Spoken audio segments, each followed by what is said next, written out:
Know Your Hantu for this week. It's a name that many of us from Singapore, Malaysia, Brunei and Indonesia are familiar with. Pocong. It is mentioned that Pocong is the soul of a dead person trapped in their kain kafan or shroud. A shroud is the prescribed length of cloth used in Muslim burials to wrap the body of the deceased. The body is covered with white fabric, tied over the head and under the feet and also on the neck. Traditional beliefs mention the soul of a person after departing will stay on earth for 40 days. If 40 days have passed and the soul remains in the shroud, it will then appear as Pocong, return from its grave restless.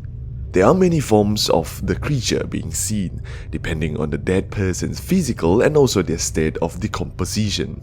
The most common sightings is mentioned seeing it with a pale face and wide open eyes. Some of the famous story related to Pocong is Plastic Pocong, that said to haunt the area of Shah Alam, Malaysia. It was a pregnant woman who was murdered in cold blood by her boyfriend.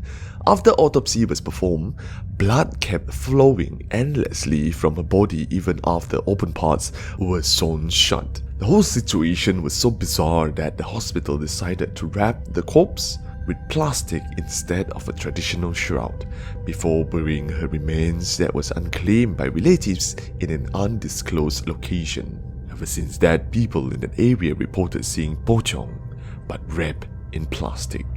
Another story related to it would be Andong Pocong. Its sightings were reported in Perak, also Malaysia. Instead of hopping or floating around in dirty white shroud, Andong Pocong would appear in a cart pulled by a ghostly horse. It would then visit people's houses to knock on their doors. Whoever answered would suffer a mysterious illness before dying just a couple days later.